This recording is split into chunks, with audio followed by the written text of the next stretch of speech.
Nos quedamos en esta lámina ayer.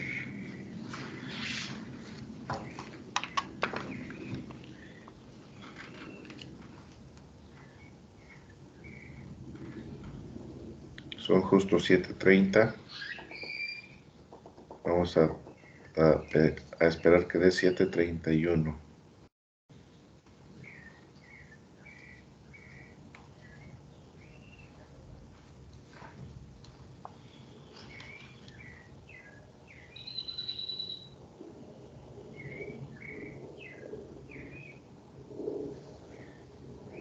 Bien, tengo 7:31, así es que iniciamos.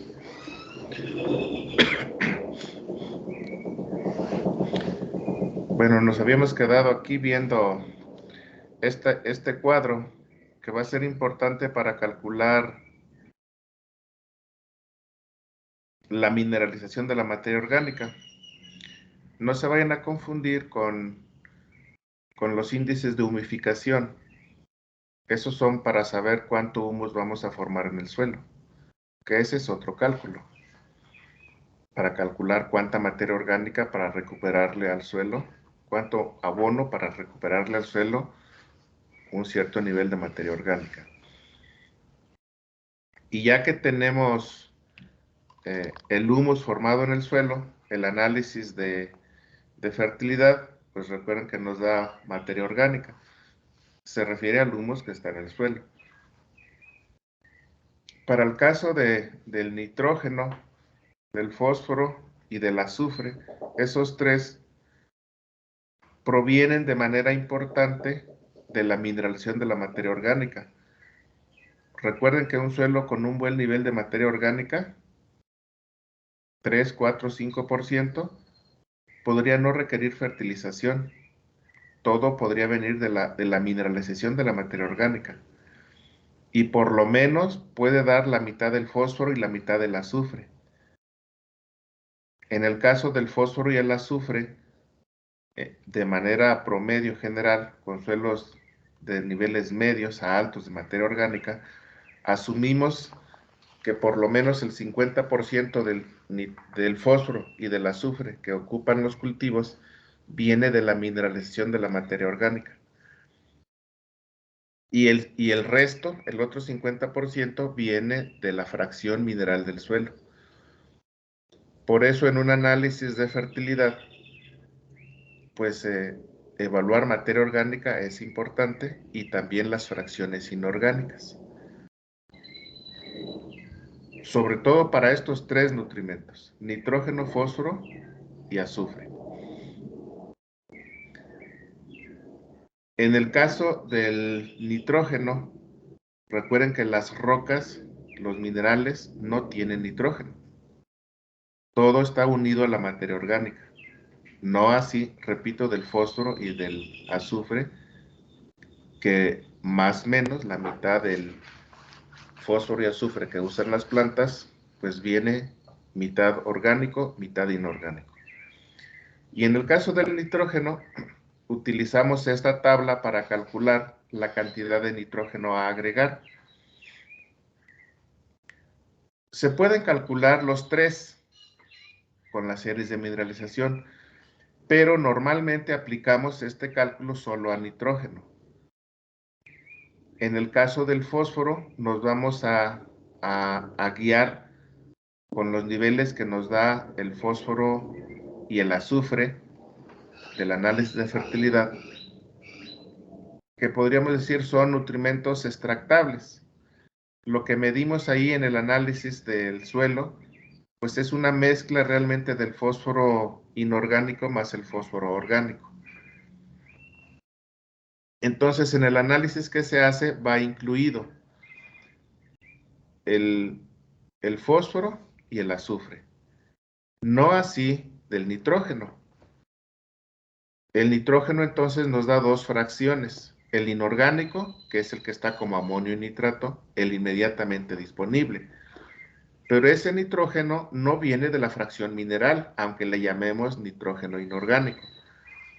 Ese normalmente queda como efecto residual de las diferentes entradas de nitrógeno al sistema, que con frecuencia son los fertilizantes, o los mismos abonos orgánicos, o la materia orgánica, que al transformarse forma nitrógeno mineral, amonio, nitratos.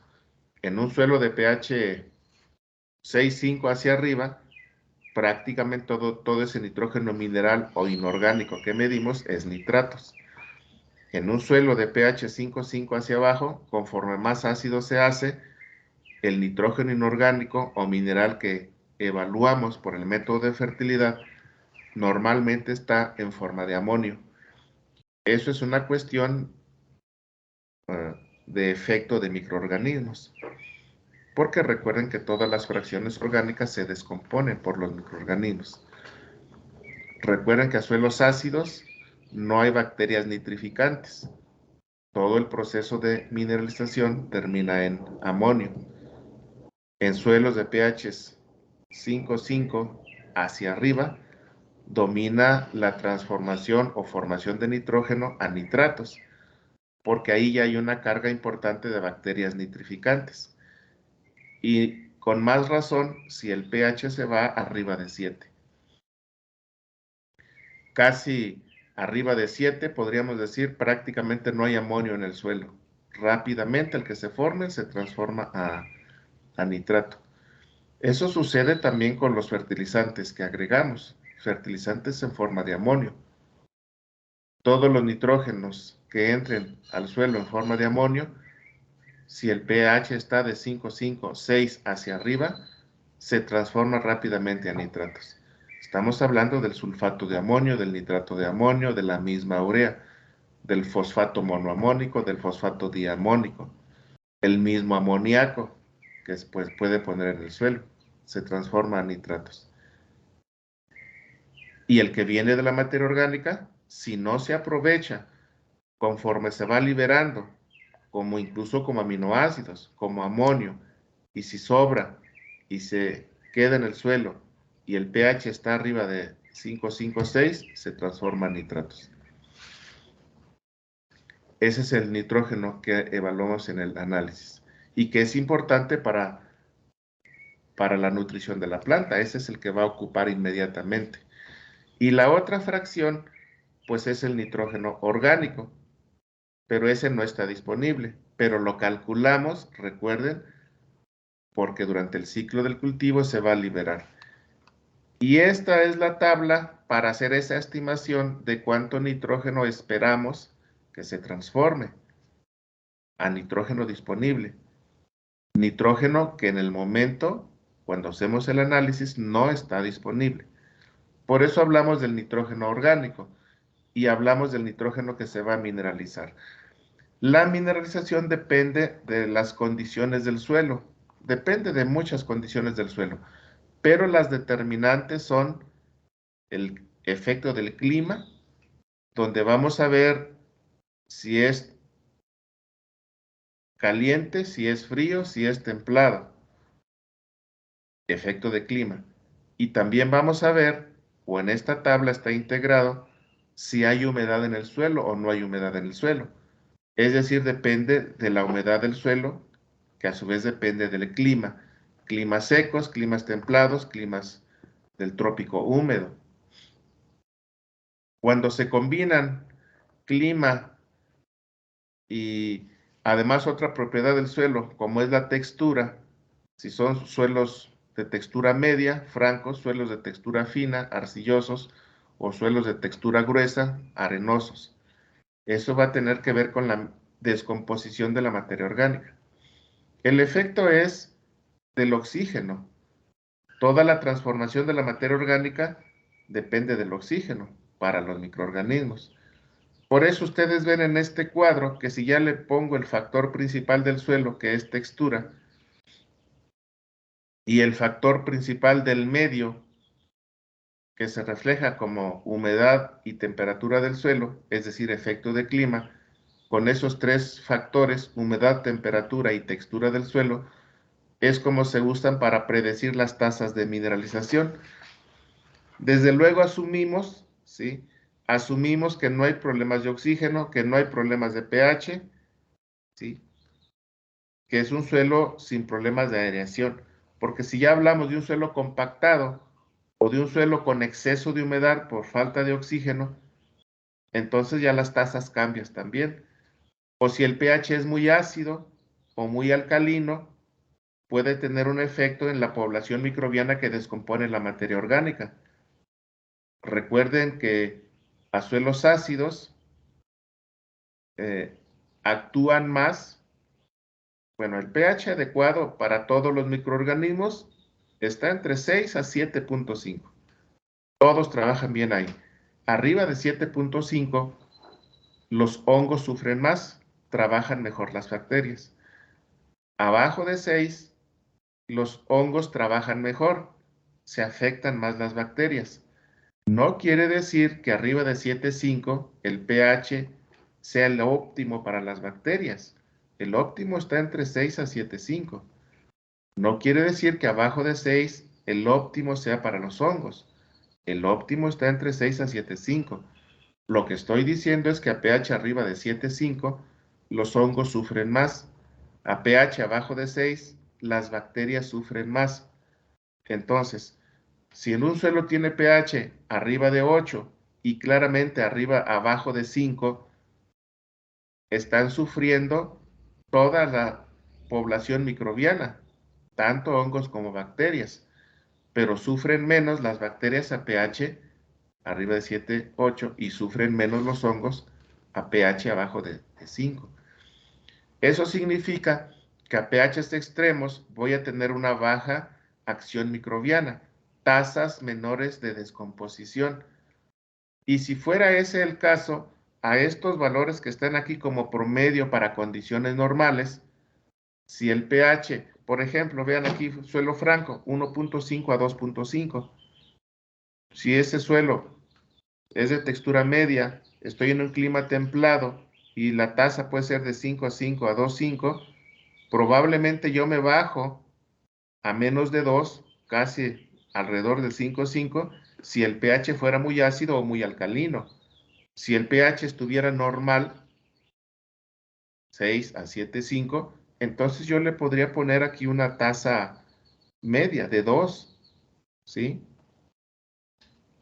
Estoy evitando los extremos.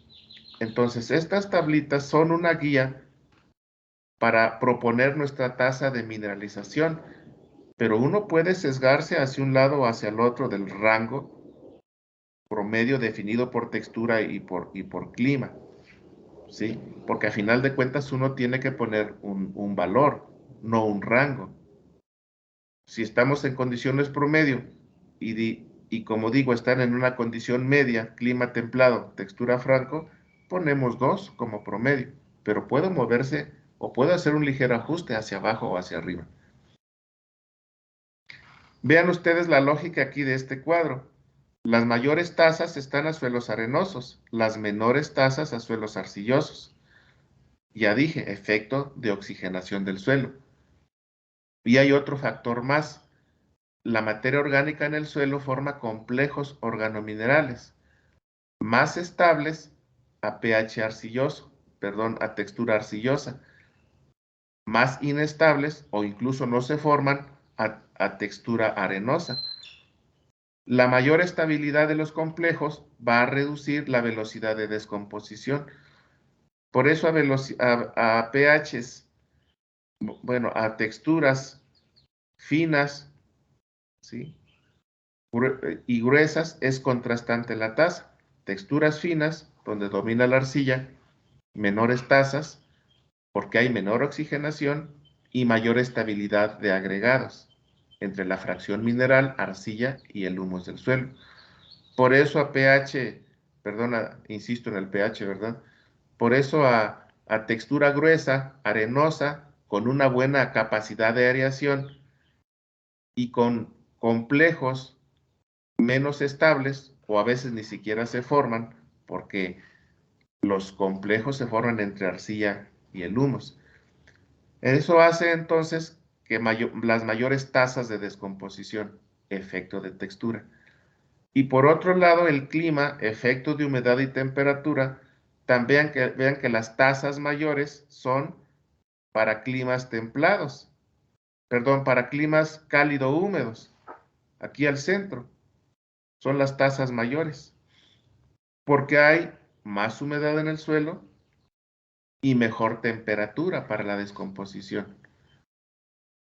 Si ya nos vamos a climas secos, aunque tenga buena temperatura, la tasa disminuye en todas las texturas por efecto de humedad. Claro que disminuye más en suelo arenoso, en suelo arcilloso, porque ya se combina el efecto de la arcilla con la humedad. Y si nos vamos a climas templados, ¿sí? Donde pues son condiciones medias, también son condiciones medias de descomposición. Las mayores tasas están en climas cálido-húmedos. También si fuera un suelo de clima frío, tendría tasas parecidas aquí al seco. No por un efecto de humedad, claramente, sino por un efecto de temperatura. Es decir, tanto humedad como temperatura, si van a la baja, las tasas son bajas.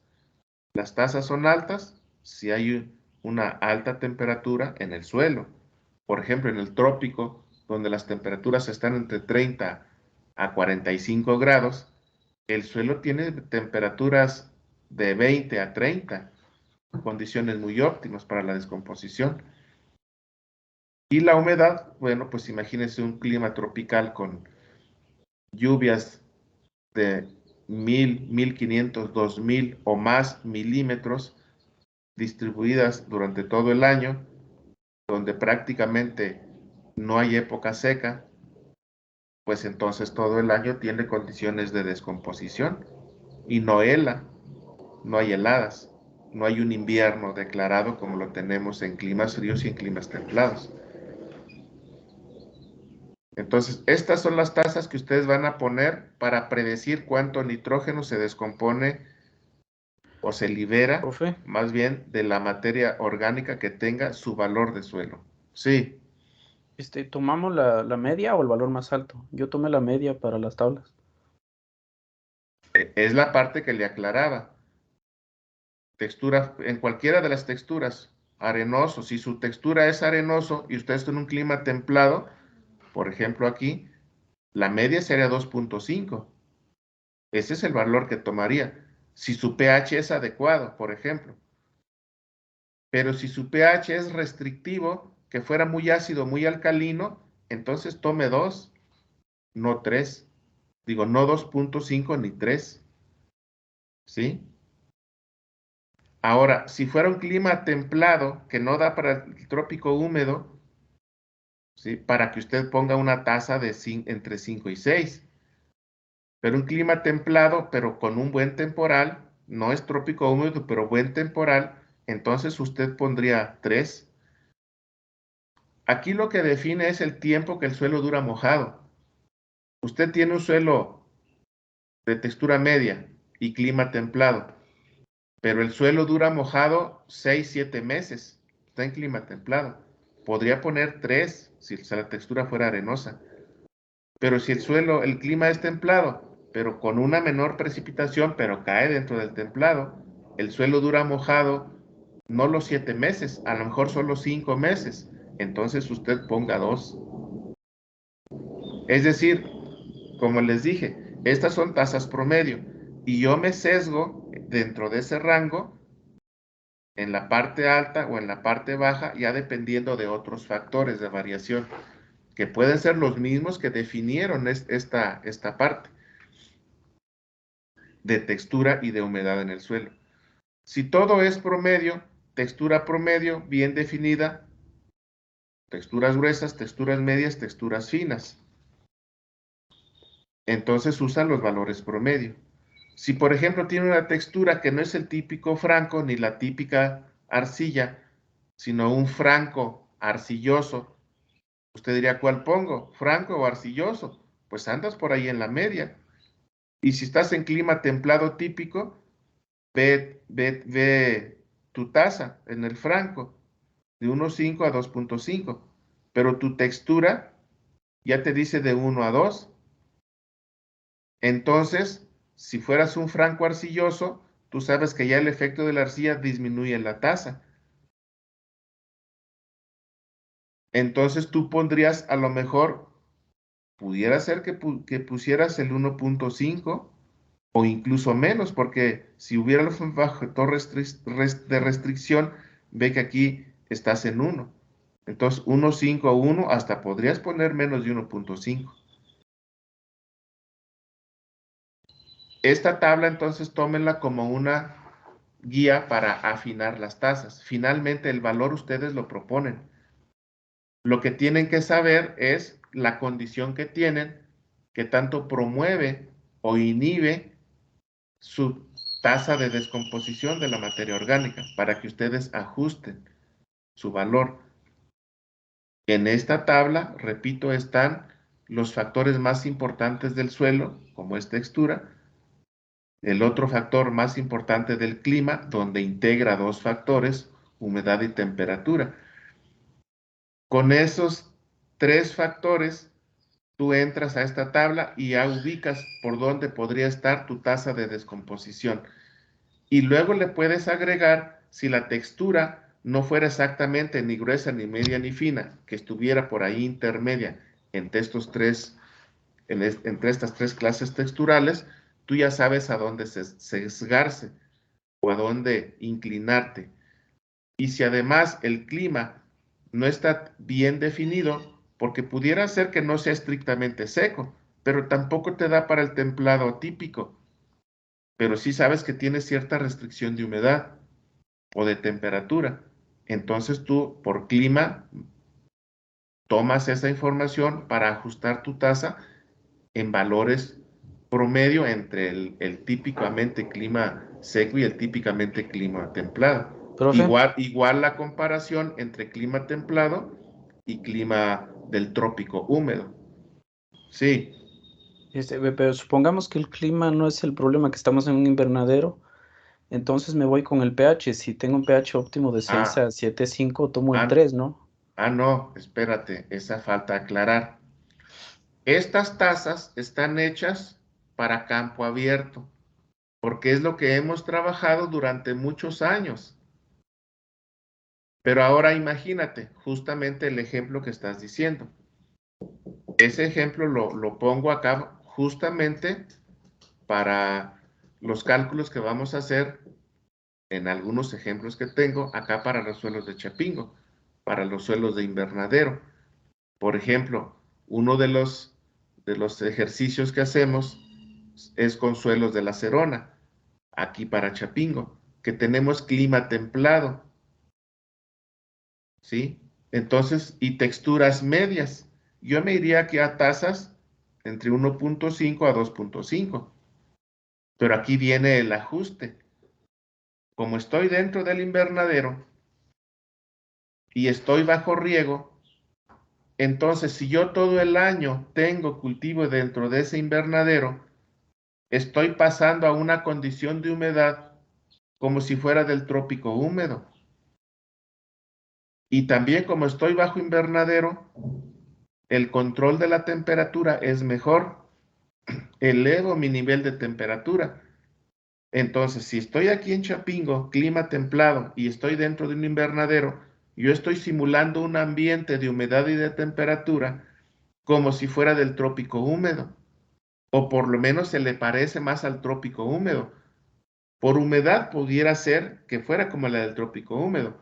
De temperatura, aunque esté dentro del invernadero, porque viene la época fría, y aunque esté dentro del invernadero, la tasa como quiera disminuye comparada con el trópico húmedo. Pero sí, a lo largo del año va a ser una tasa superior al del típico clima templado como el que está afuera. Y en ese caso, entonces, en lugar de 2.5, que sería lo máximo del suelo franco, a lo mejor yo pongo un 3, ¿sí? O pongo un 4.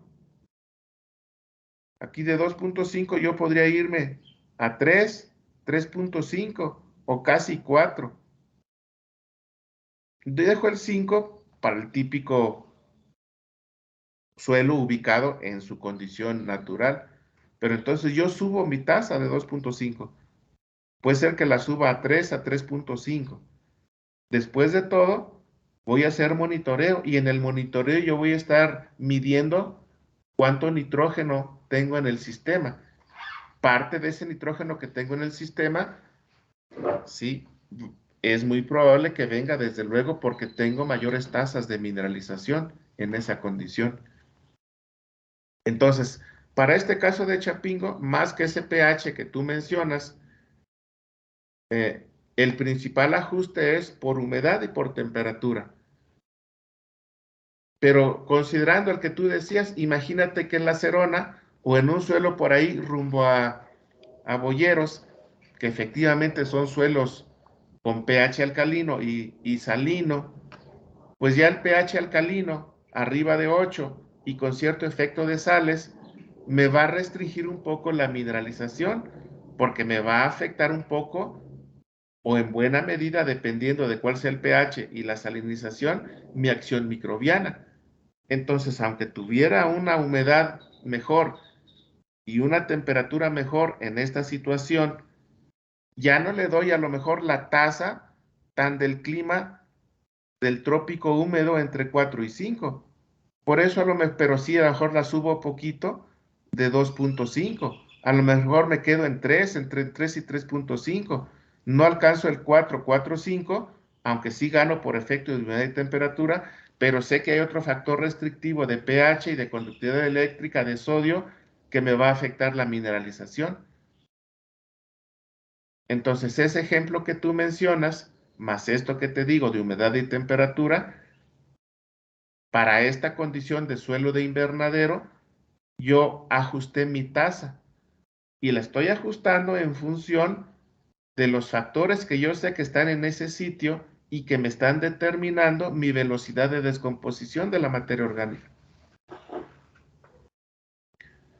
Con esta discusión o con este análisis que estoy haciendo sobre esta tabla y cómo se interpreta, vean ustedes entonces que aunque tenemos tablas de referencia, criterios para que me ayuden a definir por dónde andarían en este caso las tasas de descomposición para yo predecir cuánto nitrógeno voy a tener en el medio durante el ciclo del cultivo, de acuerdo a los análisis que yo tengo de este suelo. Vean ustedes que como la interpretación no es directa, no es automática, como decimos, no es a rajatablas, es decir, no es directamente aplicando una tabla y punto. Estas son meras guías. Y ya va a depender de cada uno de ustedes la utilidad que saque de toda esta información, la precisión con que maneje o con que se maneje cada uno de ustedes cuando están utilizando toda esta información que está en el sitio para hacer los ajustes de los diferentes procesos que ustedes anden controlando. En este caso, como ejemplo, mineralización de la materia orgánica. Por eso es que si ustedes tienen una muy buena base de conocimiento del suelo, de la fertilidad del suelo, de cómo se dan los procesos de transformación en el suelo, pues van a poder hacer ajustes muy cercanos a la realidad. Si ustedes, aunque usen estas tablas, imagínense, aún así las usan mal y sin ese ajuste que les da el conocimiento del sitio, de cómo integran otros factores, como lo estamos haciendo aquí, otras características del suelo, de pH, de conductividad, de sales, de humedad, de temperatura, más allá de meramente lo que está tabulado acá, entonces ya cada uno de ustedes puede hacer una diferente precisión. Por eso es que con este tipo de ejemplos, aunque yo les diera a ustedes el mismo suelo, el mismo cultivo, la misma agua y todo igual, al final, si trabajaran de manera independiente y aplicaran todo el conocimiento que tienen que aplicar, tendrían que sacar a lo mejor un programa parecido, una propuesta parecida de nutrición, pero no exactamente la misma. Pudiera ser que variara muy poquito, pero no la misma. O hasta pudiera ser que tuviera variaciones importantes. Y al final podríamos decir, bueno, entonces, ¿cuál es la buena? pues ya analizando qué hizo cada uno de ustedes, cuando uno integrara todo lo que tiene que integrar para deducir, generar las fórmulas de fertilización, es obvio que alguna propuesta será mejor que otra.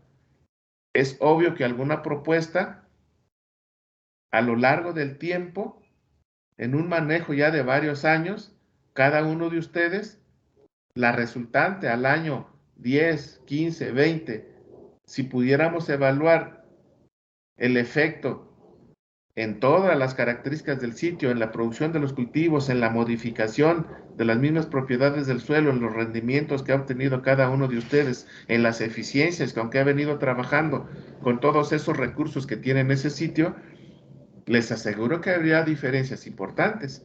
Y la diferencia para explicar todo eso estaría en la capacidad del técnico que está al frente de esas unidades de producción. Hemos hecho o hacemos lo más simple posible todo esto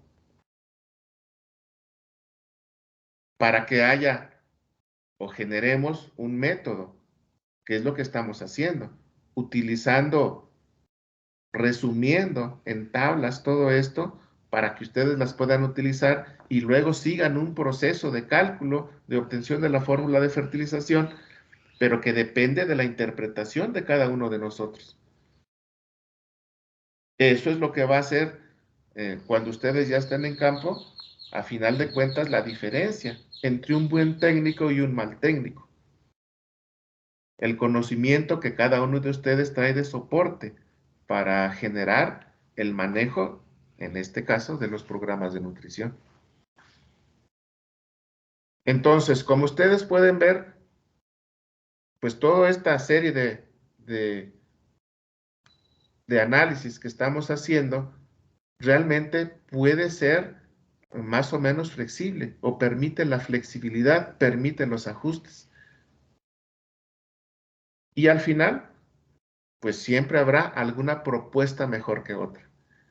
Y también por eso el monitoreo, porque en el monitoreo nos vamos a dar cuenta de qué tan buenos fuimos para predecir lo que después yo voy a estar midiendo, monitoreando.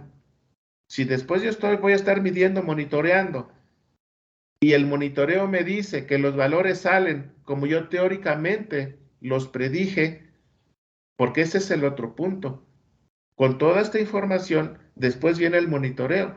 El monitoreo es para ver, ¿sí? Para medir qué tan preciso fui en la propuesta que hice y si está funcionando o estoy fuera de los valores esperados. Estoy por debajo, estoy por arriba. Algo salió mal, algo falló, algo no consideré. A lo mejor es un problema de análisis de suelo que están mal y yo no supe detectar esos errores en los análisis de suelo e hice todo mi programa con una base falsa. Eso pudiera ser. O sobreestimé tasas de mineralización. Para el caso de nitrógeno se van a reflejar.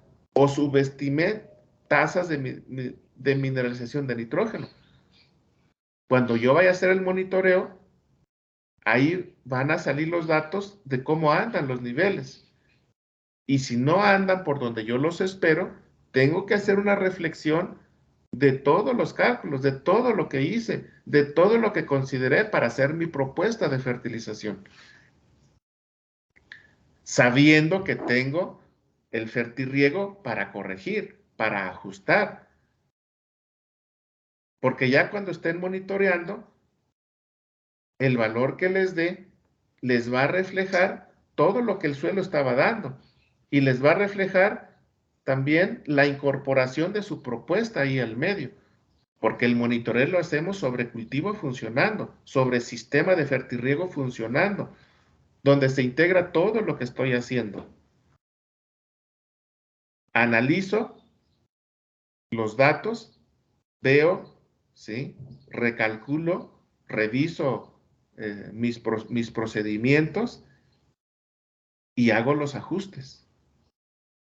Si ya tengo el fertirriego y ya encontré cuál es el ajuste que debo hacer, pues tengo entonces la estrategia para meter en cintura, pasar a los niveles adecuados los diferentes nutrimentos. Y puede ser que en ese ajuste yo diga, el nitrógeno sigue igual, pero fósforo y potasio hasta voy a subirles.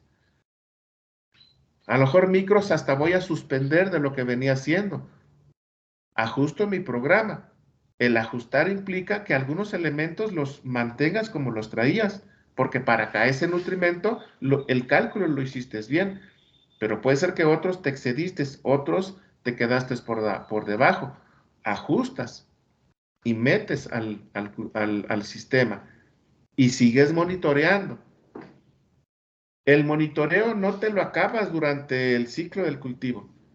Claro que no monitoreas diario, pero ahí ya depende pues de qué tan desajustado andes en las primeras evaluaciones que tú haces del monitoreo.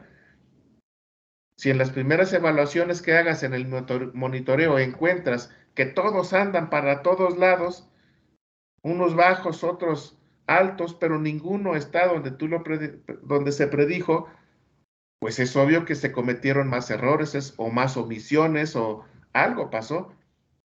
O a veces simplemente te equivocaste en el proceso de cálculo del fertilizante. Con frecuencia todo lo hiciste bien, revisas y al final detectas el error que fue un error de cálculo. Ya en el proceso final, metiste más o metiste menos. O revisas todo, no encuentras errores de nada, todo perfecto, pero las cosas están mal. Y resulta que cuando vas a ver tu bodega de fertilizantes y todos los fertilizantes que tienes ahí y le preguntas, ahora sí que a tu trabajador, a tu chalán, cómo hizo la preparación, si siguió la receta que le dijiste, y resulta que confundió unos fertilizantes por otros. Eso también pasa. Realmente cuando las cosas no salen como las predijiste, en cualquier punto de todo este proceso, son posibles los errores. Y es pues donde ustedes deben tener todo el cuidado. Entonces, sí, más o menos te aclara, Evencio. Tú me preguntabas, ¿verdad? Sí, profesor. Ok. Miren, aquí viene una tabla de valores promedio. Esta tabla tiene un soporte. Fíjense, esta tabla se hizo o tiene de soporte cientos de análisis de acá del laboratorio de Chapingo, de ahí de nuestro laboratorio. En alguna ocasión que estuvo el maestro Rodríguez Neave, ahí como encargado del laboratorio, un compañero de ustedes de suelos, se puso a analizar muchas compostas a lo largo de 15, 20 años hacia atrás de los archivos que estaban ahí en el laboratorio. Entonces, esta tabla es un promedio de más de 100 análisis de compostas, valores promedio. Está el contenido, rango de variación, ¿sí? Aquí la segunda columna. Entre paréntesis están, donde hay mucha variación, una acotación más estrecha a lo más probable encontrado, porque el rango de variación es más grande. Pero entre paréntesis, donde hay mucha variación, o el propio valor, está el más consistente. Nitrógeno, vean ustedes, de unos 5 a 3%, el rango de variación. Y así de todos los demás.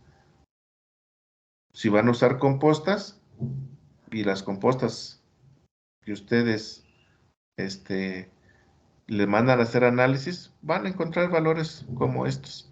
No se sorprendan valores muy bajos en nutrimentos en compostas de algunos elementos como nitrógeno.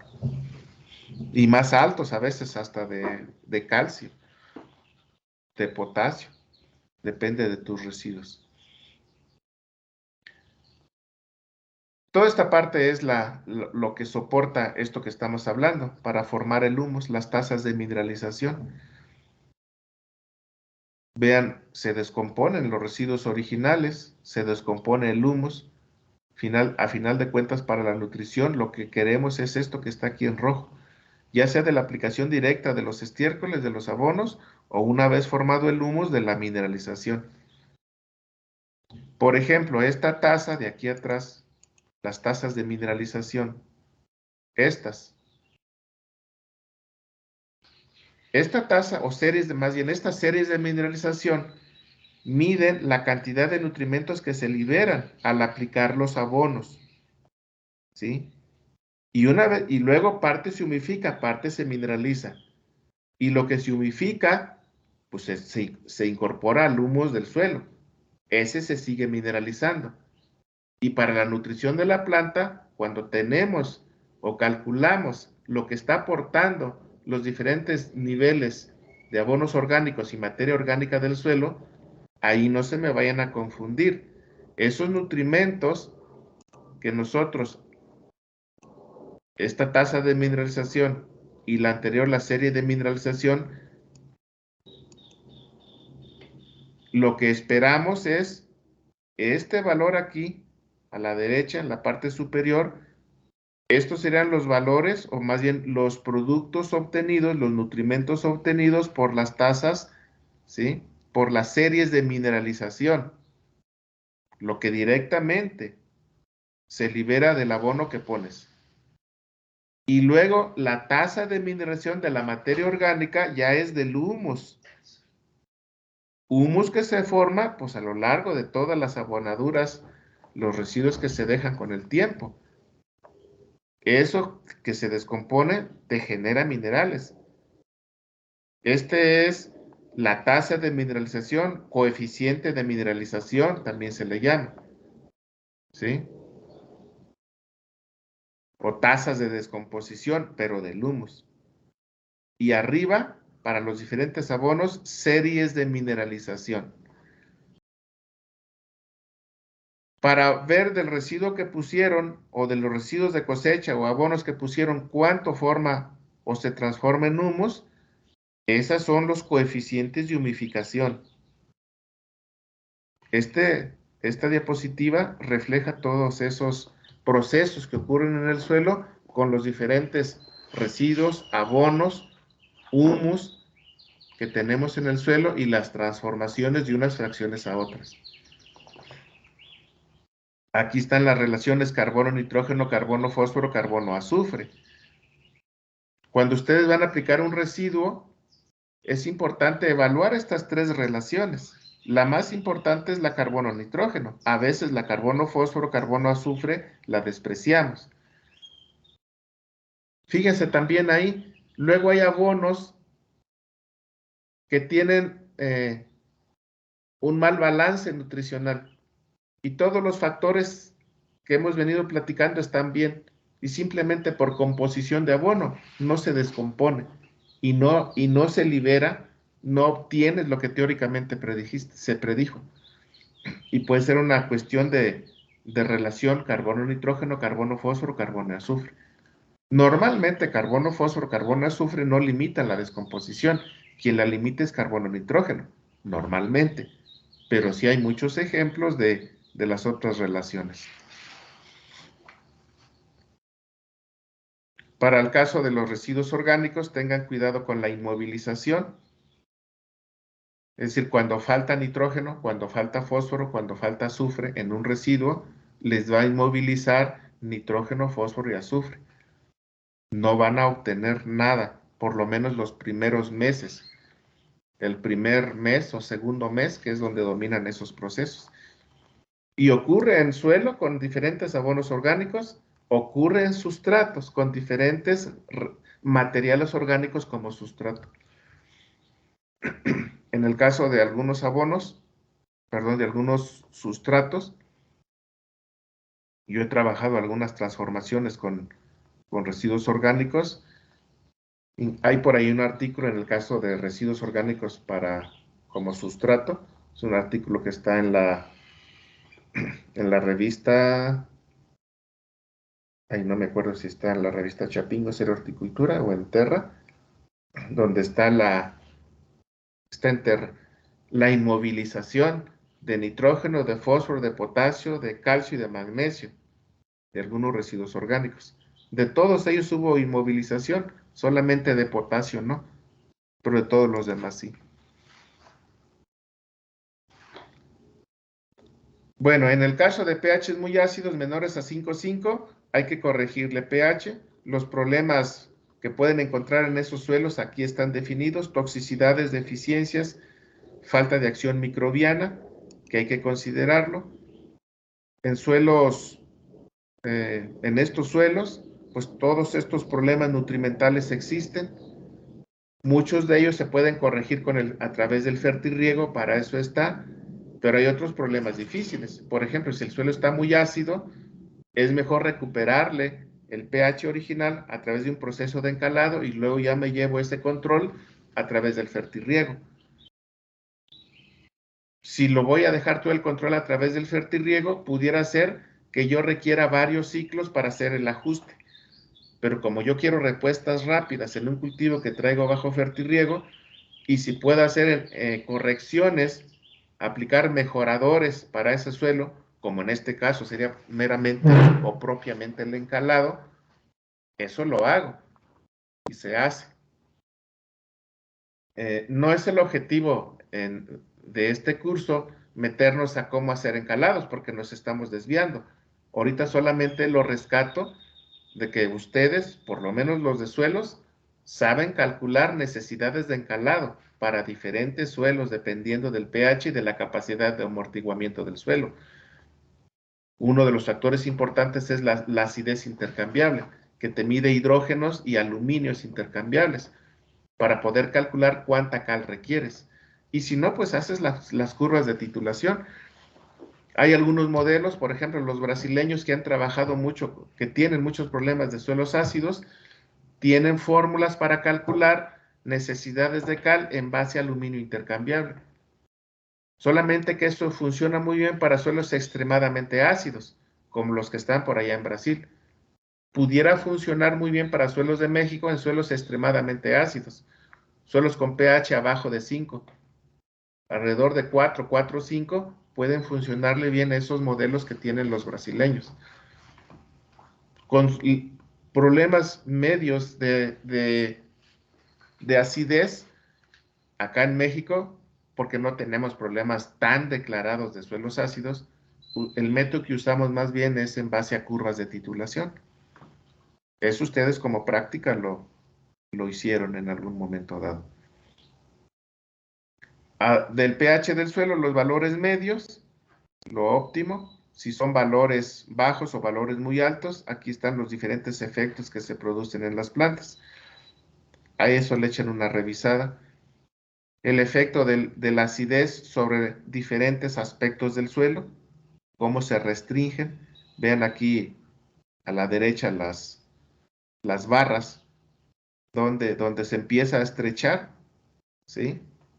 Ya el problema, eh, pues digamos, disminuye en ese sentido o aumenta conforme el ancho de la barra. Diferentes aspectos desde en propiedades físicas, químicas y también biológicas.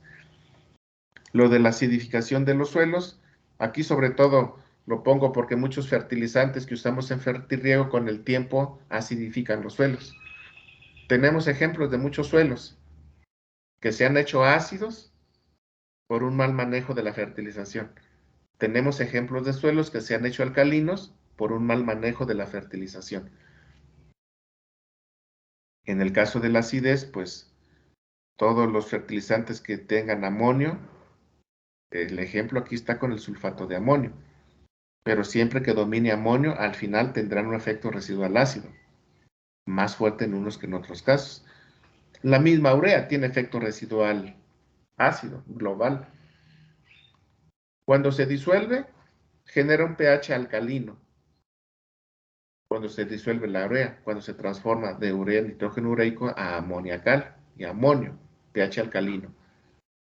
Y luego cuando se transforma ese amonio a nitratos, amonio que viene de la urea, ahora acidifica. Y el efecto acidificante es más fuerte que el alcalinizante. Por eso tengan cuidado con la urea. Cuando la usan en altas cantidades y cerca de la semilla o de la zona radical fina, en un inicio les condiciona condiciones adversas, pH incluso arriba de 9. Y luego después, cuando se nitrifica y con el tiempo, les acidifica el suelo. Obviamente estos son fenómenos a largo plazo, no se ven tan inmediatos. Los efectos inmediatos dependen de la dosis. Los efectos a largo plazo, aunque no pongas dosis altas, pero sí dosis altas en un mismo evento, pero sí una fórmula de fertilización alta, pero gradual, no logras efectos inmediatos negativos, pero a la larga modificas. Bueno, este es el efecto del sulfato de amonio que acidifica, son fenómenos que ustedes ya dominan. Otro problema, el de para recuperar la acidez, aquí está una tabla de diferentes materiales encalantes. La cal viva le damos un valor del 100% y luego la capacidad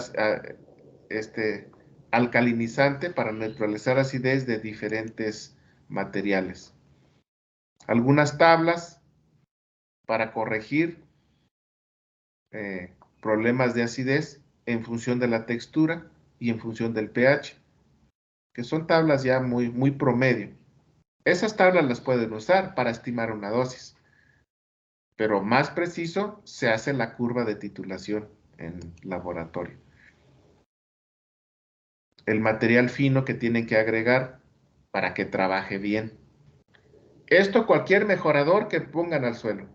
Cualquier mejorador que pongan al suelo, ya sea que en el caso que los que controlan pH, ya sea que lo suban o que lo bajen, el tamaño de partícula es determinante para que actúe rápido. La incorporación a la profundidad para la cual hicieron el cálculo. Si ustedes hacen un cálculo para agregar cierta cantidad de material encalante o acidificante y el cálculo lo hacen para modificar pH en una capa de 20 centímetros y cuando lo aplican lo mezclan solamente con 10, imagínense el efecto negativo que van a tener por una mala aplicación, a pesar que no tengan errores en los cálculos de la fórmula, en la dosis, sino es un error en con qué volumen de suelo lo están mezclando. O a veces hacen cálculos para toda una hectárea y lo aplican solo en el bordo de cultivo, en la zona de cultivo. Están sobreencalando. Ahí también, ¿qué quiero decir? Que si ustedes hacen un cálculo para una hectárea y luego lo van a aplicar solamente sobre la cama de cultivo o alrededor de los árboles, traen fertirriego en campo, frutales, tienen que hacer los ajustes para la zona, para el volumen de suelo, para la profundidad del suelo, a donde van a modificar esos parámetros que quieran modificar. Esos errores son bien comunes, de que se hacen dosis o cálculos por toda una hectárea, porque luego las fórmulas vienen así, pero luego dependiendo del cultivo, lo aplican en cierto espacio, en cierto volumen, en cierta profundidad. Ahí se dan los desajustes. Ahí tengan cuidado en esa parte. Esos son tamaños de mallas. Los problemas de los suelos alcalinos, que pueden ser calcáreos, osalinos y osalinosódicos. Problemas de carbonatos, problemas de pH, problemas de sodio, problemas de pH, en todos los casos. ¿Sí? Y si son, pues obviamente salinos, conductividad eléctrica. Aquí están un resumen de los principales problemas que van a encontrar en suelos alcalinos. Son los que hay que corregir previamente previamente antes de meter el fertirriego, si los problemas son fuertes. Si los problemas son ligeros, podemos tener el fertirriego como una estrategia de minimizar esos problemas. Pero si son fuertes, el fertirriego no es suficiente. Es decir, el control que yo puedo ejercer en muchas propiedades del suelo a través del fertirriego puede ser suficiente si el problema es ligero. Si es medio, me va a tomar un poco más de tiempo. Probablemente no sea suficiente un ciclo. Si los problemas son fuertes, cualquiera sea en el suelo, el control a través del fertirriego, es decir, a través de la modificación que yo pueda hacer de esas propiedades usando la solución nutritiva que estoy poniendo, pudiera no ser suficiente. O voy a requerir muchos ciclos para corregir el problema, porque va a ser gradual.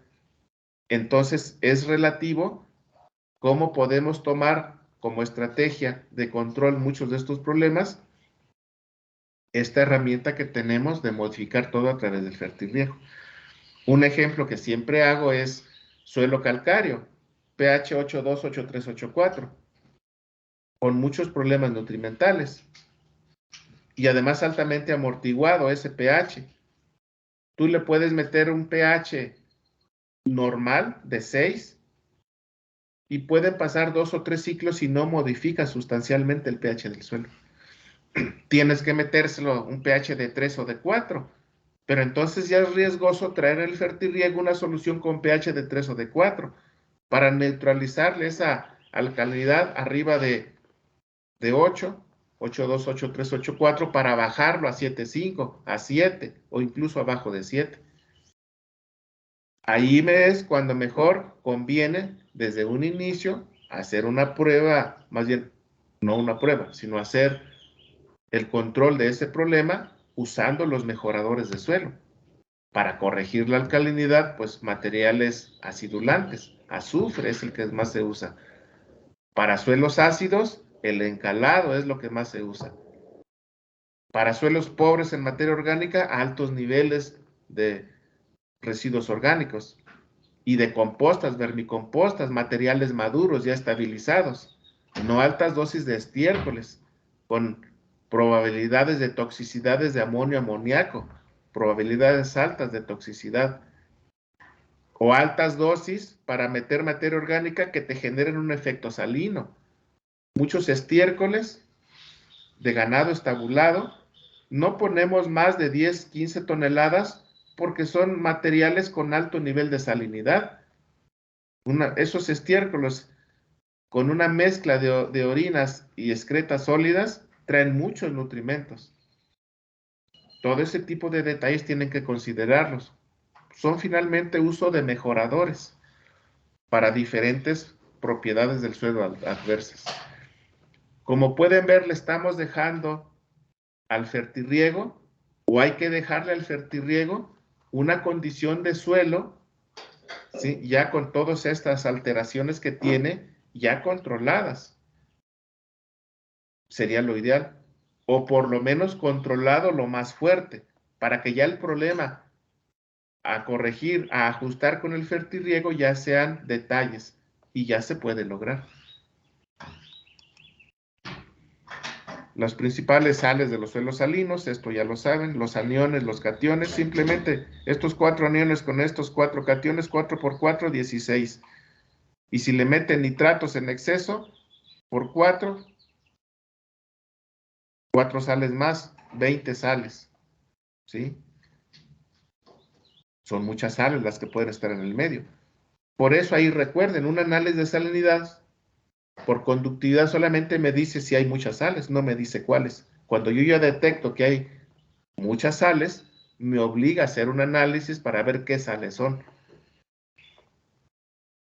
Aquí está el ejemplo de algunos de los suelos salinos, las sales que dominan, el rango de pH.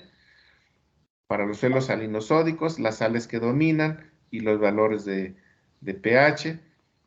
Obviamente ya suelos salinosódicos, pues ya el sodio es un problema adicional al resto de las sales.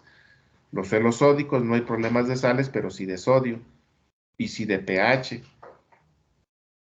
Algunas propiedades del suelo que se alteran por tener suelos salinos, salinosódicos, efectos osmóticos, efectos tóxicos, desbalances nutricionales, obviamente deficiencias toxicidades, baja acción microbiana.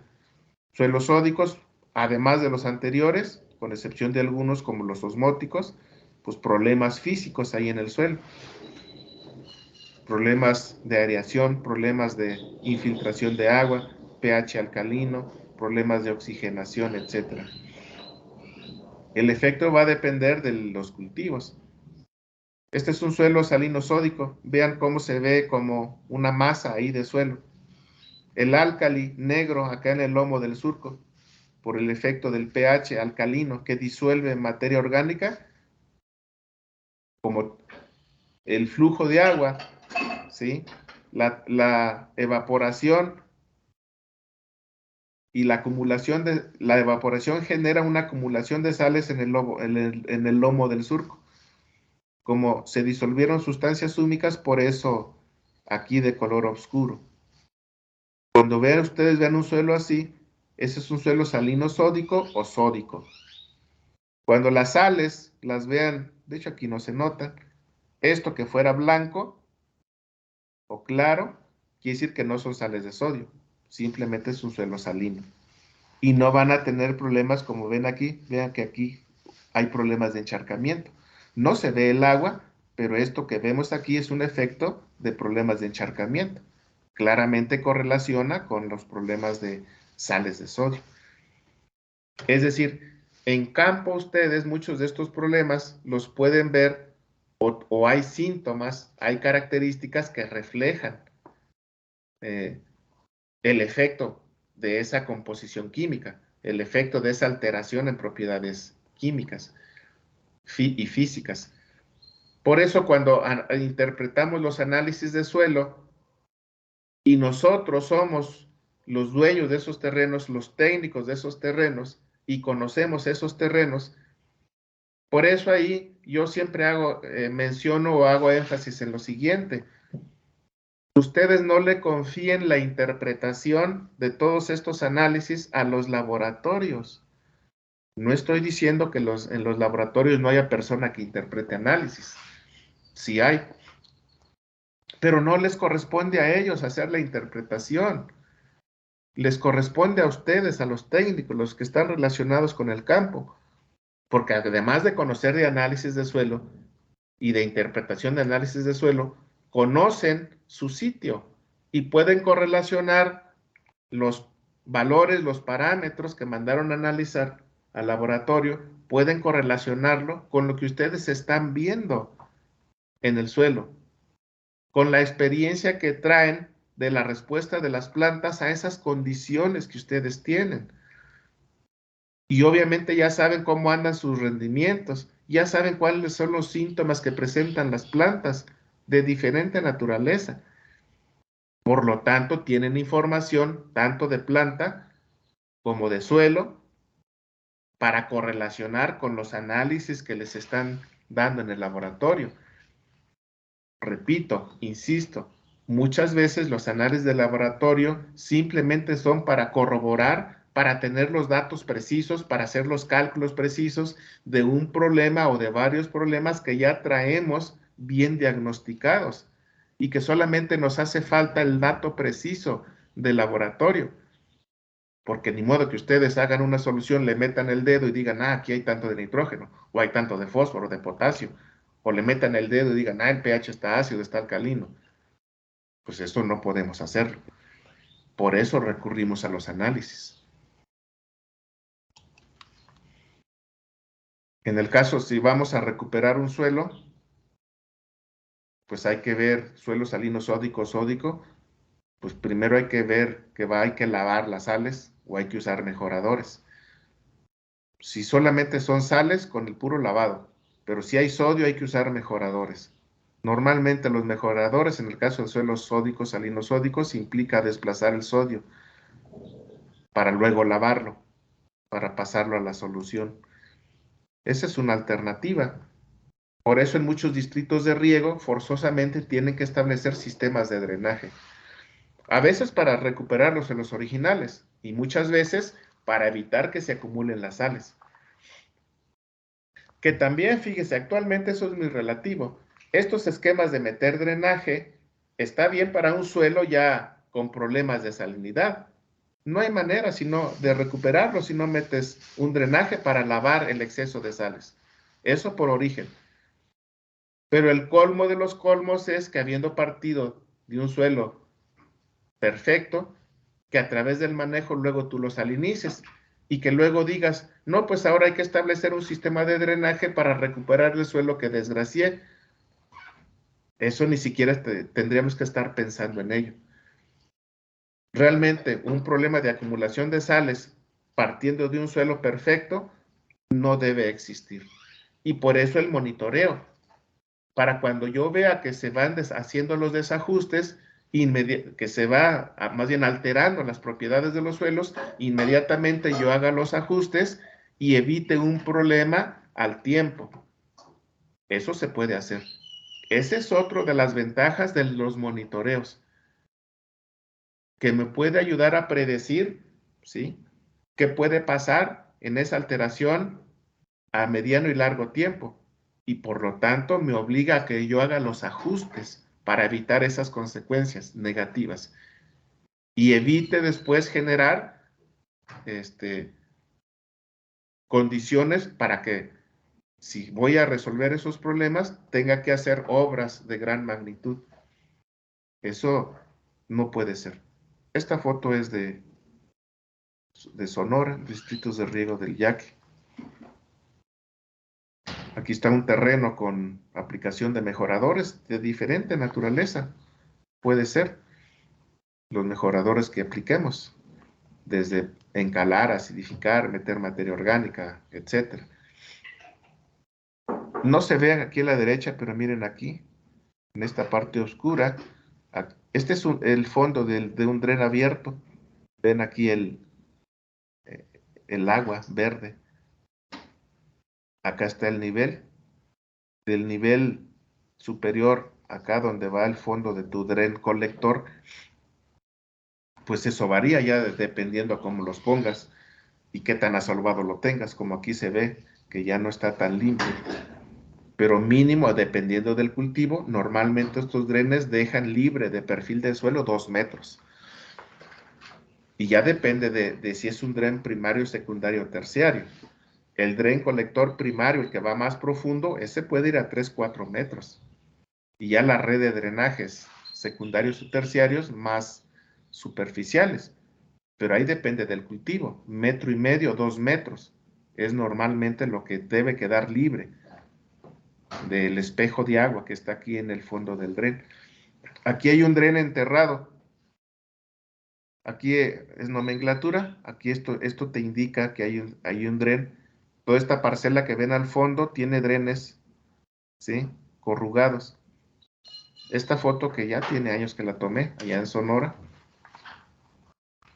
Por cierto, ese viaje de séptimo que ustedes van con la doctora Aide, yo llevé varias veces ese viaje también, hace algunos años. De hecho, esta foto es de allá. El costo por hectárea de un sistema de drenaje, en esa ocasión, andaba sobre los 100,000 pesos. Bueno, la tecnología ha aumentado, se han reducido costos, pero otros costos también se han incrementado. Pero actualmente, pues andan por ahí los costos entre 100 a 150,000 pesos. Costo por hectárea para establecer un sistema de drenaje, digamos un sistema de drenaje de alta tecnología que existen y rápidos, con maquinaria y con dispositivos o equipos, trenes especiales. ¿Qué es lo que se ocupa para recuperar estos problemas? Aquí hay varios mejoradores de suelo para recuperar problemas de sodicidad, que a veces van ligados también a cambios de pH, para bajarles el pH. Aquí no me voy a detener más. El más usado, yeso agrícola, que para fertirriego, les decía, se está usando incluso el yeso micronizado, porque el yeso funciona bien acá, para tirarlo a granel sobre el suelo y luego mezclarlo. Es de acción lenta. Es de los mejoradores más usados, por costo y por efectividad a mediano plazo. Pero no es rápido. Para rápido y ya donde tienes fertirriego se mete yeso micronizado. que es una suspensión, en realidad no es una solución de yeso. Acuérdense que este es muy poco soluble. Tiene una solubilidad de 1 a 500. Es decir, que en 500 litros de agua, lo más que puedes disolver es 1 kilo de yeso, de sulfato. Compárenlo con la solubilidad de varios fertilizantes, que la solubilidad es de 1 a 1. O a veces hasta disuelves 2 kilos en 1 litro de agua o 3 kilos en 1 litro de agua. Hasta pareciera imposible. Ah, bueno, pues los disuelves. Obviamente esa solubilidad implica que el agua no tiene, que es un agua limpia, es un agua de primera. Porque si es un agua con una carga de sales altas o con solución nutritiva, ahí más otro fertilizante u otro mejorador, ya no se disuelve en esa proporción. Esas solubilidades que lo vamos a ver en el siguiente archivo, esas solubilidades están en base a agua de buena calidad y solamente ese sal, ese producto, ese fertilizante. Cuando ya haces una mezcla de varios productos, tienes que considerar la mezcla de todos para calcular la solubilidad. Y entonces ya no te disuelven las cantidades que te declaran los valores que vienen tabulados. La solubilidad disminuye, porque ya es una mezcla. Esta tablita está hecha para calcular cuántas toneladas de yeso vas a agregar dependiendo del porcentaje de sodio intercambiable que tengas, para bajar el sodio intercambiable al 5%. Recuerden que en las tablas que vimos anteriormente, 5% es lo máximo que puedas tener de sodio para decir que estás normal. Si ya es más de 5, ya decimos que ya no está bien. Empiezan los problemas de sodio. Cuando decimos que vamos a recuperar un suelo por sodio, es porque tiene, o que vamos a meter un mejorador para reducir la cantidad de sodio, es porque tiene más de 5%. Claro que si anda en 6, 7, quizás ahí lo corriges metiendo un cultivo que aguante. Pero si ya tienes más de 10 y no se diga más de 15, pues es un suelo, más de 15 es un suelo sódico. Tienes que meterle mejorador. Aquí está una tablita para que te lo da en sodio intercambiable, 1000 equivalentes, lo que tienes ahí, ¿sí? De suelo. Y luego en función de la SIC. Si la SIC de un suelo, vean, más de 20, ¿sí? Hacia arriba, la SIC de un suelo. Y tú tienes, ¿sí? Tú tienes ya un 1.2 miliequivalentes de sodio intercambiable, eso ya te va a llevar a que vas a andar por arriba del valor deseado, es decir, por arriba del 5%. Para bajarlo al 5%, ya tienes que poner aquí esta cantidad, en este caso sería 0.3 toneladas de yeso por hectárea, que serían los niveles más bajos. O sea, 0.3, 300 kilos. Alguien puede decir, no, pues es casi nada, yo creo que todavía no hay problemas. Pero vean, cuando tú tienes una alta SIC, más de 40, y ya tienes 3 de sodio intercambiable, ya vas a tener que meter cantidades importantes de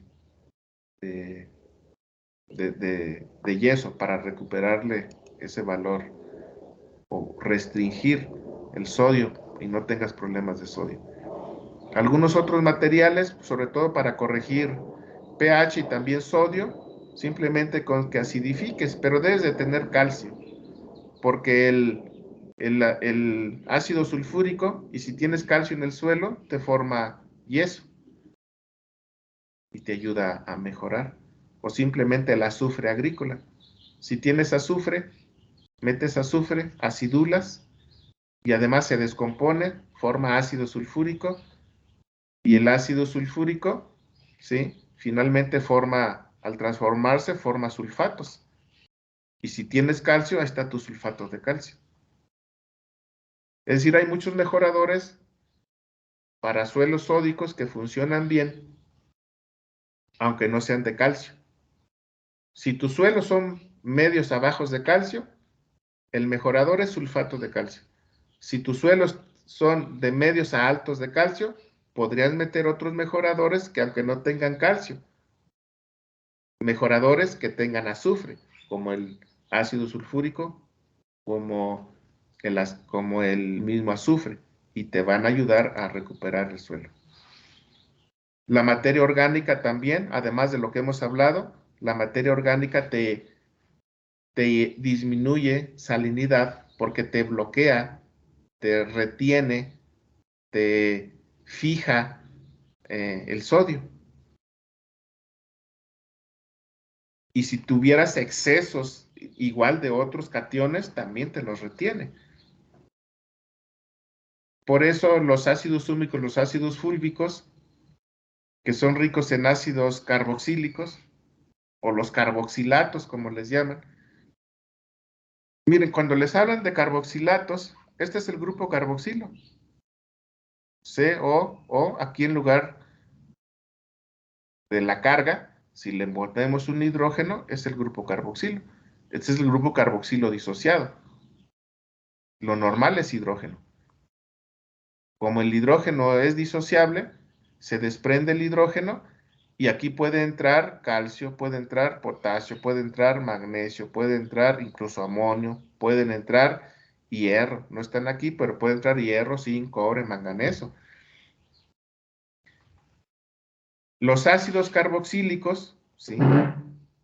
Los carboxilatos, que así le llaman a esa serie de compuestos orgánicos que tienen muchos grupos carboxilo y que es el grupo principal que genera la carga en las arcillas, se han convertido en mejoradores importantes de suelo de base orgánica para desbalances nutrimentales y sobre todo por sodio, porque te van a atrapar el sodio. Y cuando tienes exceso de sodio, pues a veces te faltan otros cationes como potasio, calcio, magnesio o incluso micros. Si tú metes un carboxilato, es decir, materia orgánica, o ácidos húmicos, ácidos fúlvicos o ácidos orgánicos, que aunque no sean ácidos húmicos, ácidos fúlvicos, los famosos ácidos policarboxílicos. Los ácidos policarboxílicos que muchas empresas venden, la base de ellos es estas superficies con grupos carboxilo,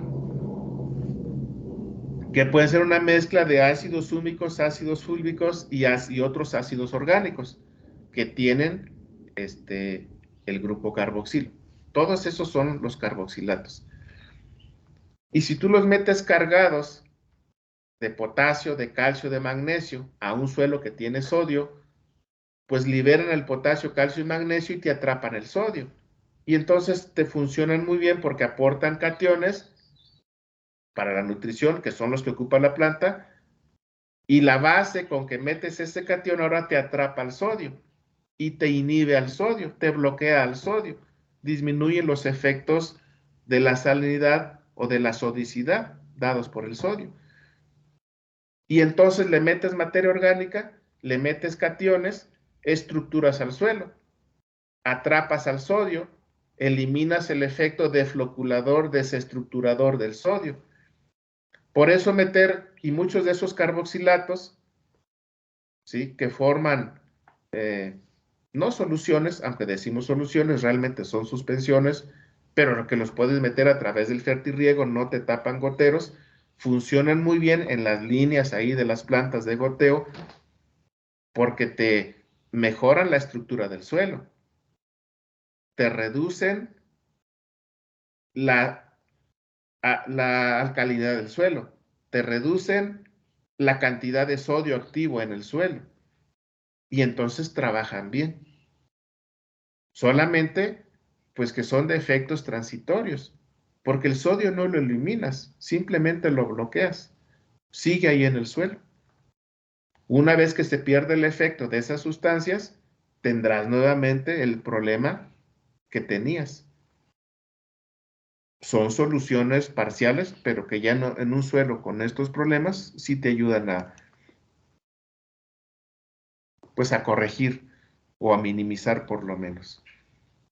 Miren, aquí hay un ejemplo de efecto de mejoradores de la alcalinidad. sodicidad de varios productos y cómo se incrementó el rendimiento del limón. Se puso varios de estos productos: azufre agrícola, ácido sulfúrico, polisulfuro de potasio, tiosulfato de potasio, tiosulfato de amonio, nitrosol, ¿sí? Y los rendimientos. Vean el testigo, 29 son toneladas por hectárea, contra otros, vean, 41, 36, 38, 41, efecto positivo. Los cítricos son sensibles a las sales, a la alcalinidad. Ya habíamos dicho, podemos mejorar textura en suelos de invernadero. En campo es difícil modificar textura y todas las propiedades que dependen de ellos. Si modificamos textura, estamos modificando varias propiedades del suelo. Aquí un ejemplo de comparación de varias propiedades: infiltración de agua, del drenaje, la compactación, la labranza, la fertilidad, la habilidad para neutralizar sustancias tóxicas, almacenar nutrimentos, la penetración radical, retención de agua, purificación de agua, etcétera. Todas esas propiedades que no hay que olvidar. La materia orgánica te ayuda a mejorar todo eso. Un ejemplo de complejos ahí de entre las arcillas y el humus. El porcentaje de saturación de bases, que ya habíamos dicho que vamos a manejar. Esta es una tablita de valores normales, 60-70. Hay algunas algunas propuestas que manejan algunos rangos diferentes. Esta es una propuesta, pueden usarla, está bien. A mí me gusta más esta, que es la que yo he venido manejando, que ya lo habíamos dicho. Vean, 75, 70-75, que es lo que yo les sugiero. 15 de magnesio, 6, 7, 8 de potasio y de 3 a 5 de sodio. ¿Sí? Esos valores, las relaciones que ya habíamos visto también. Recuperarle actividad biológica al suelo, pero requieres materia orgánica, microorganismos. La pura materia los puros microorganismos, a menos que no tengas niveles bajos de materia orgánica, o niveles medios a altos de materia orgánica, vas a tener muy buenos efectos de microorganismos. Aquí hay varios grupos con efectos positivos, desde microorganismos fijadores de vida libre o en simbiosis de nitrógeno, bacterias promotoras del crecimiento de las plantas, las famosas PGPRs, que es un grupo amplio de microorganismos, en general bacterias. Muchos degradadores de materia orgánica, muchos que trabajan, obviamente, al interior de la misma planta, las invaden, incluso a nivel de paredes celulares. Muchos microorganismos que son como los sensores de varias condiciones del medio, del ambiente. También los que solubilizan fosfatos, tanto bacterias como hongos, las micorrizas. En muchas cepas microbianas o muchos complejos que les venden, que son tanto hongos como bacterias, traen todo esto integrado, más o menos. Por cierto, ahorita en un experimento con acuaponia, vamos a meter un consorcio microbiano generado por la Universidad de Puebla, de un doctor que trabaja ya microbiología, y que lo vamos a probar ahora acá en una tesis en acuaponia, consorcios de muchos microorganismos, y que lo vamos a evaluar desde la producción de plántula hasta en el sistema, en un sistema de acuaponia, fuera del suelo. Incluso ahí estamos usando todo este tipo de microorganismos. Desde luego, hay muchos microorganismos que efectos sobre la planta no tienen, pero hay muchos que son patógenos que también se ponen a raya o se mantienen a raya con todos los benéficos. Toda esa parte, pues, es el uso de microorganismos y todo lo que implica, pues actualmente se conoce como tema todo lo relacionado como ingeniería de la rizósfera, que es trabajar en esa zona pegada a la superficie radical, a partir de la superficie de 3 a 5 milímetros, promedios 3 milímetros, donde van a actuar todos esos microorganismos. No me voy a meter más a detalle. Estas fotografías que ustedes conocen de muchos cursos, de muchas bibliografía, un resumen de efectos positivos de todos esos microorganismos, ¿sí? Efectos directos, efectos indirectos, un conjunto de diferentes géneros que son parte de todos estos microorganismos que actualmente se venden en esos complejos que le llaman consorcios microbianos y que son parte de los microorganismos a utilizar en estos esquemas de ingeniería de la rizósfera. Efectos más que probados en diferentes condiciones, tanto en suelo como fuera de suelo. Aquí a la derecha, un efecto de ese tipo de bacterias actuando. A la izquierda, sin la adición de esas bacterias. Más área de contacto, más pelos radicales. Muchos de esos microorganismos, igual que están generando los controles de contacto entre la planta y el medio que exploran, para facilitar el intercambio de sustancias entre la rizósfera y el interior de las plantas, actuando a nivel de los mecanismos que están en las membranas para controlar el flujo de lo que entra y de lo que sale. Muchos de esos microorganismos estudiados ya genéticamente para hacer modificaciones y generar microorganismos con misiones específicas para ir a controlar problemas específicos. Eso está aumentando. La base está creada. Es uno de los campos a desarrollar en el futuro. El maestro Oscar Fernández, que actualmente está en el doctorado en el CIMBESTAB, justamente está trabajando aspectos de ingeniería de la rizósfera con un enfoque en todo esto de las ciencias ómicas, ¿sí? Es decir, ya ven que ahí está la proteómica, la genómica, la metabolómica. La metabolómica es el campo que más es afín a nuestro perfil. El maestro Oscar está estudiando metabolómica a nivel de rizósfera, y eso implica el uso de microorganismos. Es un campo que en suelos hemos pues dejado, nos hemos rezagado. Esperemos que el profe Oscar regrese con nuevos bríos. Finalmente, en toda esta parte, tienen que conocer los ciclos de los nutrimentos para poder hacer un uso, un manejo eficiente de todos los nutrimentos. Si ustedes van a meterse a manipular nitrógeno en el suelo, tienen que conocer el ciclo del nitrógeno. Este es un resumen del ciclo del nitrógeno. Eso es fertilidad de suelos. Tienen que conocer la dinámica del potasio en el suelo. Eso es fertilidad de suelos. Tienen que conocer la dinámica del fósforo en el suelo. Y así la dinámica de todos los demás nutrimentos, del potasio, del calcio, del magnesio, de los micros. Eso es fertilidad de suelos. Entonces, como yo les había mencionado, finalmente en esta base, para luego meternos al fertirriego, primero tenemos que conocer qué está pasando en el suelo. No manejar fertirriego meramente en un suelo como si fuera un sustrato.